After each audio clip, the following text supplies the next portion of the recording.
राज्याच्या सहकारी बँकिंग क्षेत्रात एका नव्या प्रयोगाची सुरुवात उद्यापासून होणार आहे। नागपूर जिल्हा मध्यवर्ती सहकारी बँकेवर राज्य सरकारने प्रशासक म्हणून महाराष्ट्र राज्य सहकारी बँक या शिखर बँकेची नेमणूक केली असून उद्या गुढीपाडव्यापासून नागपूर जिल्हा मध्यवर्ती सहकारी बँकेचा कारभार राज्य सहकारी बँक आपल्या हाती घेणार आहे।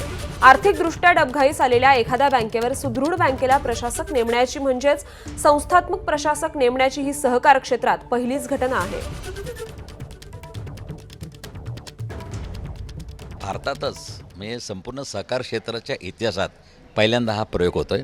एक नवीन मॉडेल आहे, कारण प्रशासक म्हणजे ॲडमिनिस्ट्रेटर याचा जे व्यक्तिगत ॲडमिनिस्ट्रेटर असायचे त्यांचे काही लिमिटेशन्स आहेत। त्या बँकेला परत एकदा पुनर्जीवन करायचं असेल तर बँकिंग व्यवहार सुरू करणं, त्याच्यासाठी आवश्यक असणारं फंडिंग असेल, हे असेल तर एखादी बँक जर सक्षम बँक त्याला प्रशासक म्हणून नेमल्यानंतर माझ्या बँकेचं जे संपूर्ण जे इन्फ्रास्ट्रक्चर आहे की रिसोर्सेस आहेत, फंडिंग आहे, एक्सपर्टच आहे, हे मी सगळ्याचा वापर या नागपूर जिल्हा बँकेकरता करू शकतो। हा प्रयोग यशस्वी होणारच हा माझा विश्वास आहे आणि हा जर प्रयोग यशस्वी झाला तर एक नवीन मॉडेल एक साकारात मिळेल। एबीपी माझा, उघडा डोळे बघा नीट।